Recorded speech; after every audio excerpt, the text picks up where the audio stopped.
Hey, clinical researchers, or even if you're not a clinical researcher and you're just interested in finding more about getting into clinical research or the field of research, I'm actually going to start this series, maybe like a vlog style, just to kind of give you guys the insights of what a clinical researcher or a clinical research coordinator does, a CRC, because I can't really find anything out on YouTube or any other vids that really go in depth to what a clinical researcher coordinator does. So I thought it'd be a good idea to give you guys the insights and the ins and outs and just like the daily professional life of a clinical research coordinator. So it's mainly going to consist of just the coordinating duties. You'll see me interact with my fellow other coordinator, Monica, interact with some other raters. I'm training to be a rater myself. I'll be interacting with physicians or the PIs. And yeah, so it's just going to be like a vlog style. Unfortunately, can't really mention studies in specific. I can't have subjects on camera, but the things that I can mention, I will. I will talk about and I go into in depth as much as possible. But as far as naming specific sponsors or specific studies, stuff like that, I can't really go into that just because of legal stuff. But I just thought it'd be a good idea to start a channel that focuses mainly on the clinical research and coordinating duties, because I know when I first started out doing my research about this field, I didn't know what the difference between a CRC was and a CRA, what a PI was. I didn't know anything, basically. But yeah.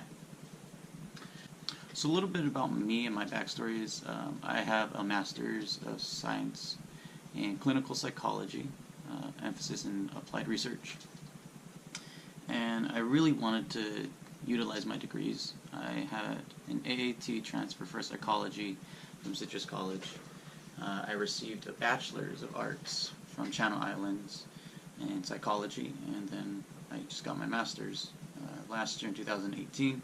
And I really wanted to put these degrees to use for research because in my undergrad days I did a couple of research projects with friends, for professors, and it really drew me towards research and just the whole process of collecting all this data,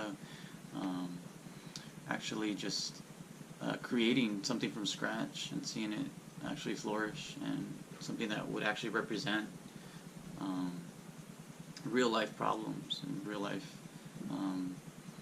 problems that we need to solve. So research has always been in the back of my mind, but I never really took a major interest in clinical research until I obtained my master's degree. My plan was always to start my own private practice and maybe do family counseling or individual counseling or something with the counseling side and become a psychologist.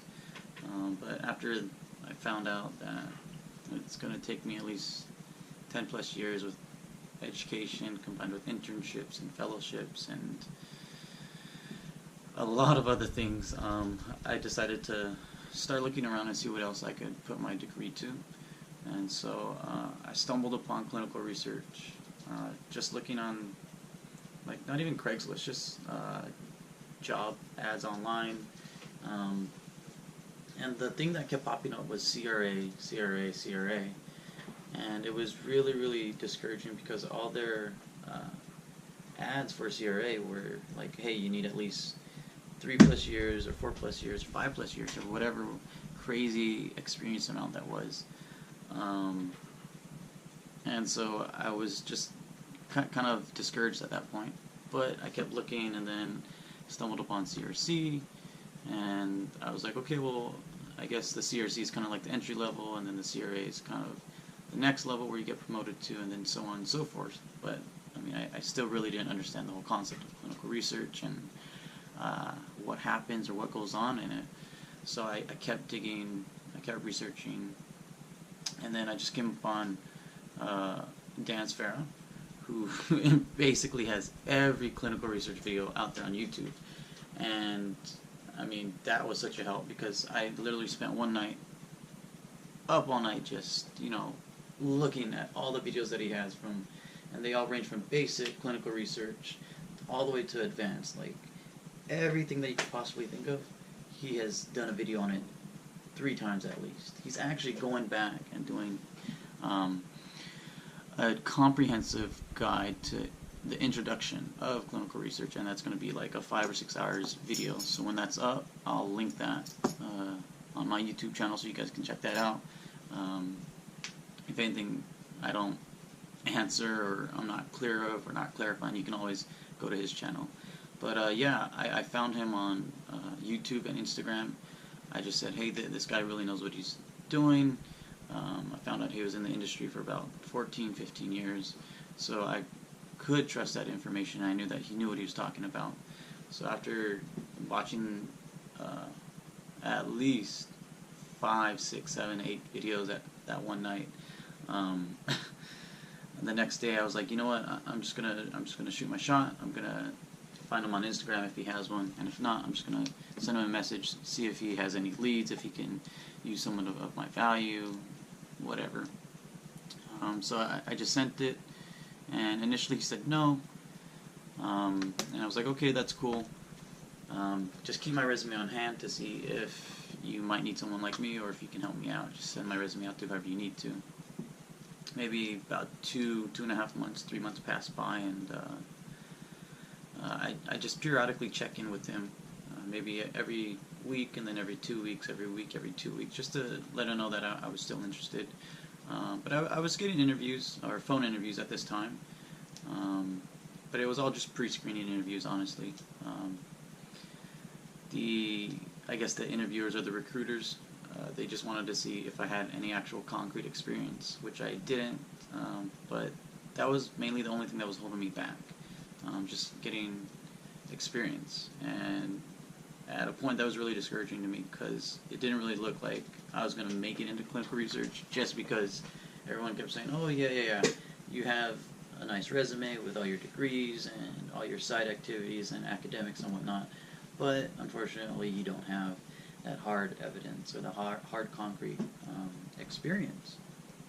So unfortunately I almost gave up, but I told myself, no, you really, something deep down in me just really wanted to explore clinical research and see what it was all about. So I kept on with asking Dan like these little questions, like, oh, I have this interview, blah blah blah. What does it mean for this, or what does it mean for that? And I just kept touching bases with him, just to let him know that I was really serious about, hey, I want to work for you, or if you have anything open for me, let me know. I'm that guy. And so I was really persistent, honestly, and that kind of paid off. Well, not kind of, it did pay off. I'm obviously working for him now, down at Global Clinical Trials as a clinical research coordinator, and I've actually been working here for 7 months, going on 8. I had to do an internship for about 4 or 5 months, which was pretty fun, and actually I learned the most there.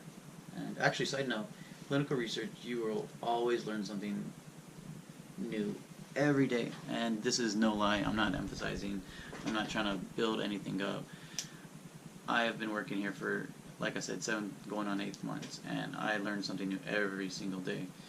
My colleague Monica, she's been working in this field 4 or 5 years. She learns something new every single day, just based on the fact that every study isn't the same, every sponsor isn't the same, and their criteria are going to always be different, and they might want something new or updated from their previous study, so you might have to change it, or it might be something super specific, so the inclusion and exclusions are just super compact and super specific. But yeah, you're always going to learn something new every day in the field of clinical research. And I lost where I was on that side note. But yeah, I was persistent with Dan. I said, hey, I really want to be in here. Just let me know if you have anything anything for me to do. If you need someone to take the trash out, or just something small, I'll do it. That's how dedicated I am. And I guess one day he just looked at my resume. He said, hey, this guy has a master's. We can use him as a rater for a couple of the rating scales in each study. Let's see what he got. And so he called me one day and said, hey, we might have a position available for you. If you're still interested, please come down and just we'll just do an interview and all that type of stuff. Oh, Quick side note. So this isn't going to be the only channel that I'm starting. I'm actually going to be doing another series that's going to be coming at the end of every week or maybe every 2 weeks, depending on how busy we are. It's going to be called Drunken Deviations. I want to combine my love for beer and this newfound love of clinical research into one YouTube channel. And it's just basically going to be going over, just overlooking the week's work, and if there's any tough problems in there, posing maybe different scenarios on how to go about certain problems or deviations or protocol deviations within the field of clinical research. So hopefully you guys will stick around and join for that when I do get that up and running. So be on the lookout for that. It's called Drunken Deviations, and the first episode should come out maybe by the end of this week, maybe by the end of next week. We're going to get kind of busy, so be on the lookout for that. Thanks.